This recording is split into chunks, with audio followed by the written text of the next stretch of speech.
I've got the recipe for you. This dip is just amazing. It just melts in your mouth. Ooh. Bon appetit.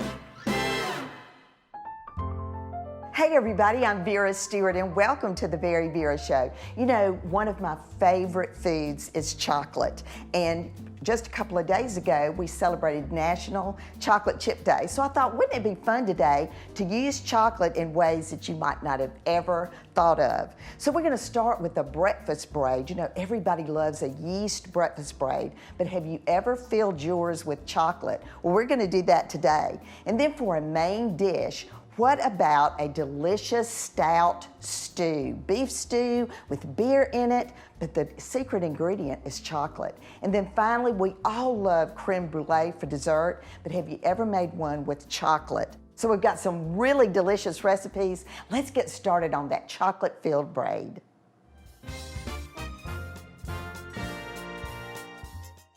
All right, this chocolate breakfast braid actually could be the best dessert ever. And you know, I think people are afraid of anything that has to do with yeast dough, but I'm gonna show you today that it's so easy, it's friendly, it's really fun to work with.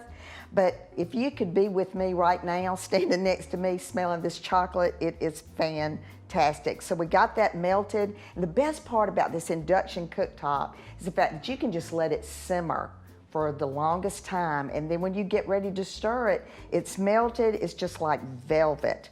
So this is the filling. So now I'm going to add in my milk, and then I've got some granulated sugar. So this is just gonna be a really gooey, wonderful filling to go inside of this braid. So you want to just incorporate it well, and I've got my heat on just about a low.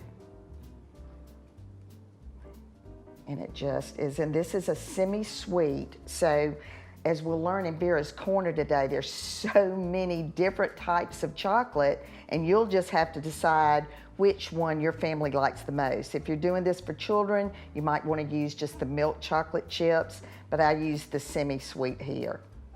All right, so I'm going to now move this over and keep stirring off the heat. And what makes this really yummy is we're gonna add in pecans and cinnamon and a little bit of vanilla.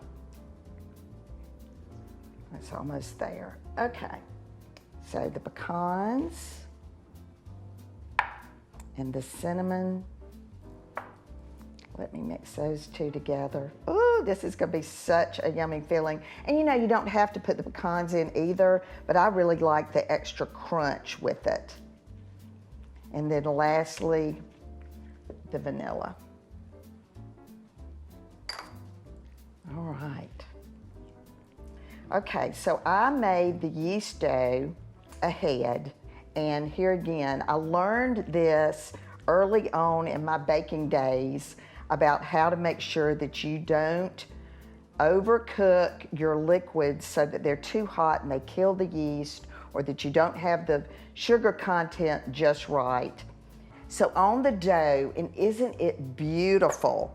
What I did was I put in my mixing bowl my flour and my sugar, yeast and salt, and I just mixed that low for just long enough to get it incorporated.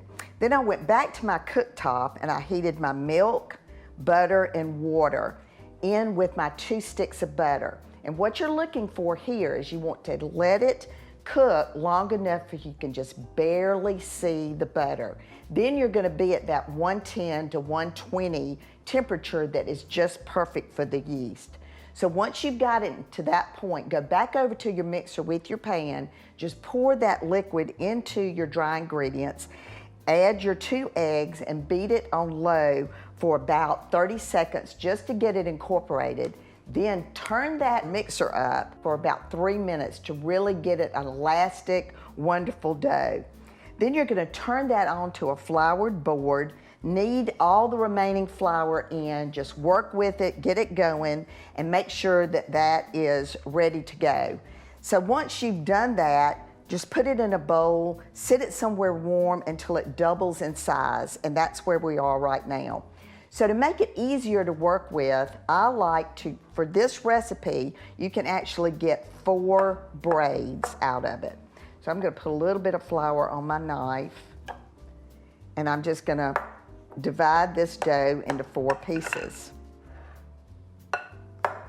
And this is one for you, one for your next door neighbor, one for somebody that's been really nice to you lately. But what you're gonna end up with is a piece that's big enough that you can, this is 1/4 of the dough right here that I've gone ahead and rolled out.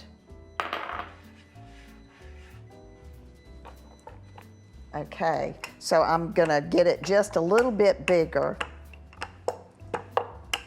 So that's about the size rectangle that you want. This is about 6 by 14. All right, so then I'm gonna take this mixture, and again, this is enough for 4 of these braids. So I'm gonna take the chocolate. Ooh, doesn't that look amazing? And I just wanna spread it across. And then you're gonna roll this up like a jelly roll. I mean, this is just, like I said, you could do this for dessert and top it with ice cream. Okay, so the jelly roll. All right, so I'm gonna keep rolling on this, roll it up, and during the break, I'm gonna show you how to make it look like a braid. Then we're gonna get started on a beef and stout stew that has chocolate in it too, can you imagine? All right, so this is gonna be wonderful, and come back with me in just a few minutes.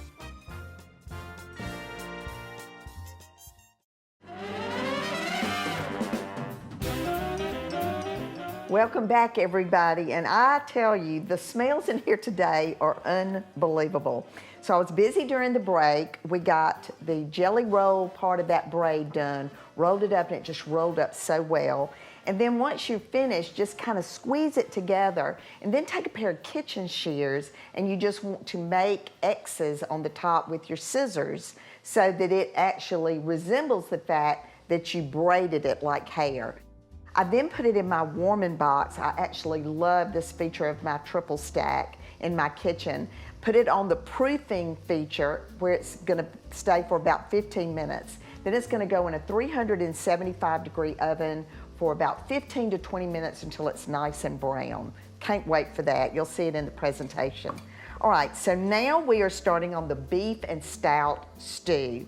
So if you're looking for something to cook that your husband is going to come in from work or from having been on the golf course and he smells this, it is going to be fantastic because you can smell the beef and you can really get the beer smell. So what I've done here is I've got my onions that are sauteing, but what I did to get to this point was the eye of the round beef, which is what I've chosen to use for this stew. You want to cut that into pieces that are bite-sized because, of course, you're going to eat this in a bowl with a spoon. Then I put it into a Ziploc bag with flour, and I just coated it really well. Then I've got a little bit of olive oil in my pan, and you're going to put the beef in with all the flour that's in the bag. Just get it nice and sauteed. You're just looking to get the edges brown. The next thing that you do then is where I am right now with the onions and the rest of that flour, and just take that spoon and just really, you know, get those drippings together. All right, so now I'm ready to move on to putting all of this together. So here's the meat that was browned. I'm gonna add that in. And you see the little bite size are just perfect. I've got some garlic.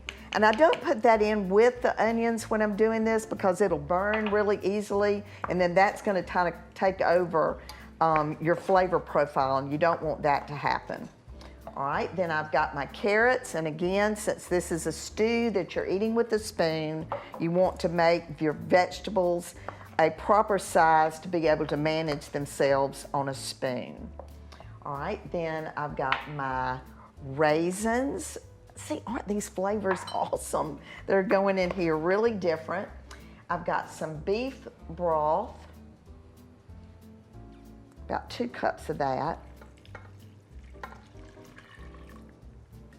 All right, then I've got tomato paste.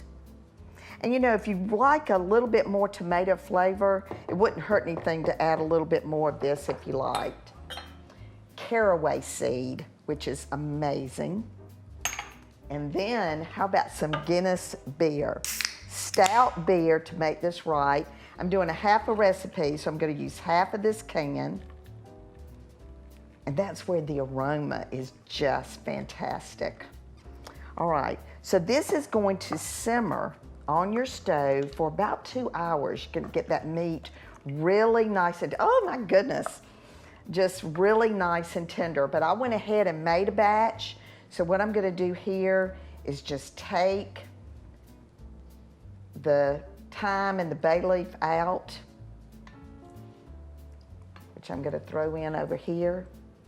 And then the secret ingredient is the chocolate that you add to it right before you serve it. Just look at that, hearty and wonderful. Okay, come back with me after the break and we're gonna get started on dessert, which is gonna be a chocolate creme brulee. See you in just a minute.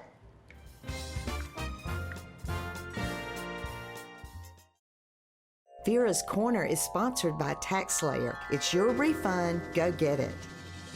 Have you ever wondered what kind of chocolate to use when you're baking? Well, you know, it comes in all forms from solids, liquids, and powders. Today I'm going to show you which one to use. Milk chocolate could be considered the mildest form of chocolate. You'll see milk chocolate most often in chocolate bars, not in baking. Semi-sweet chocolate is the most common type used in baking, and it's what you'll usually find in a chocolate chip cookie. Bittersweet chocolate actually has the same minimum requirement of chocolate liqueur as a semi-sweet, but the percentage is typically higher in bittersweet. If a recipe calls for dark chocolate, use bittersweet. It's also used for ganache.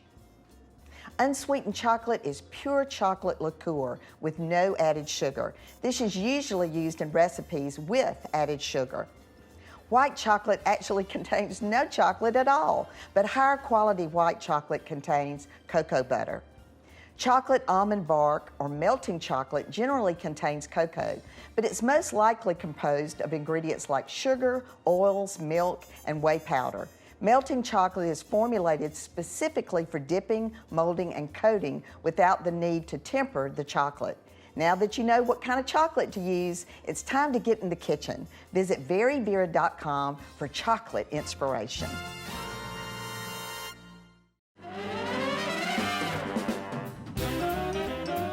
All right, so my 2 sons, when we would go to a fancy restaurant, the most important thing to them was, did they have creme brulee on the menu? Because that they knew for sure that's what they were gonna order for dessert.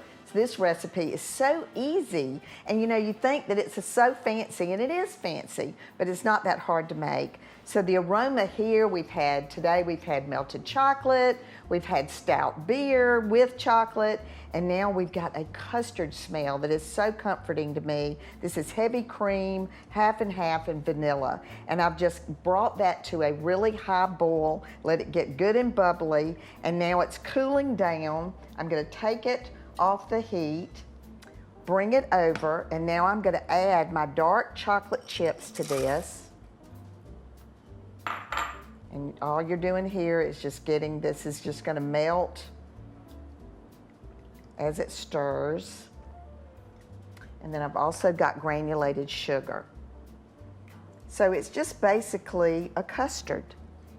All right, so once you have got all the chocolate dissolved and the sugar dissolved, then I have over here, I've got 2 eggs in a bowl that I'm just gonna get those nice and whisked up. And these are actually the yolks. So this might be a teaching moment if you've got a young person helping you with this to learn how to separate the white from the yolk. All right, so that's ready. And then my ramekin dishes are also ready.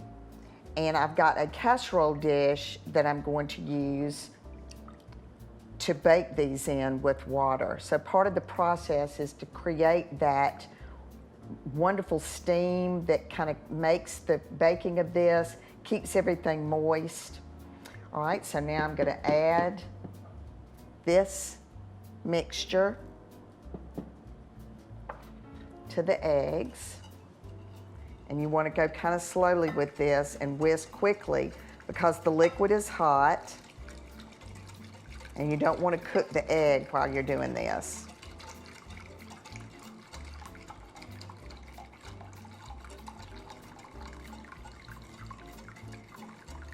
All right, so that's just coming together really well. And I've had chocolate on top of creme brulee before, but never actually in it.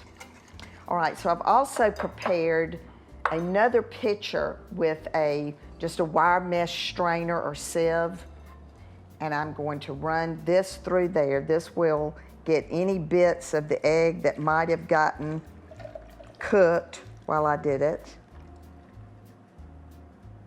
See, just a little bit of that, and that keeps you from having that in your actually creme brulee. All right, the reason I did it in the pitcher is because it makes it so easy now to divide this among your ramekins. So the recipe makes anywhere from 4 to 6 of these. I'm gonna go right up to the edge on each one.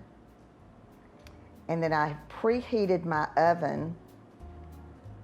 And I've learned this the hard way. You're gonna put these into the casserole dish to bake. And the hard thing I learned was that you want it to bake in a water bath.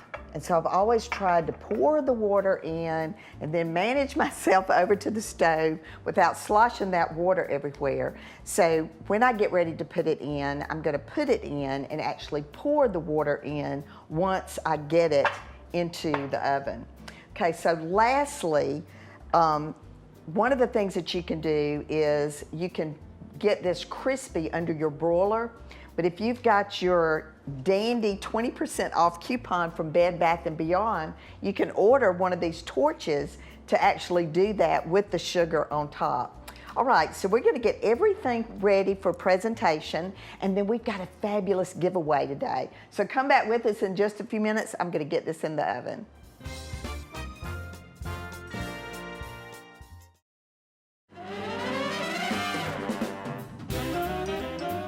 First of all, I just want to say I really appreciate you tuning in every week. I hope I'm bringing recipes and ideas to you that make you want to come back week after week. And certainly today for me is no exception because chocolate is my absolute favorite. And look at all the different things that we've done with chocolate today. Remember your Chocolate 101 that we did in Vera's Corner today? So you can maybe do a little something different with your next chocolate recipe.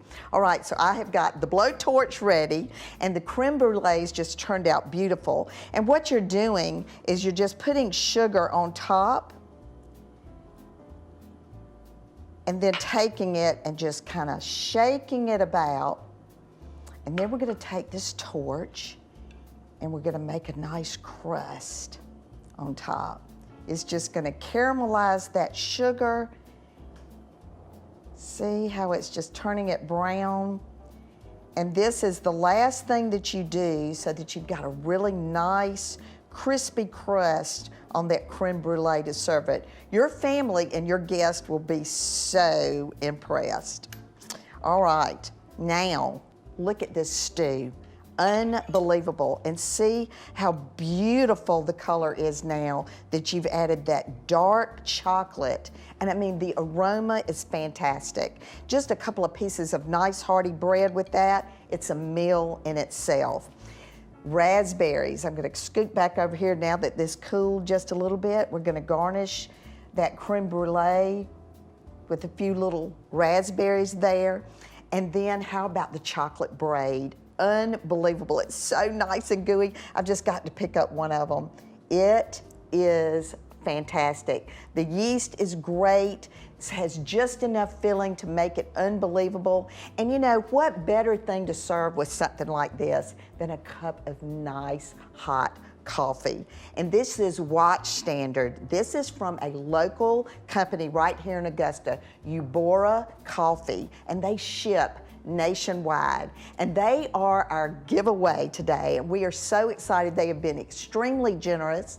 And what we have, everything that you see here is part of the giveaway. 6 bags of coffee and 2 of their dynamic coffee mugs. So this is what we want you to do. We want you to like us on all of our social media at VeryVera Stewart.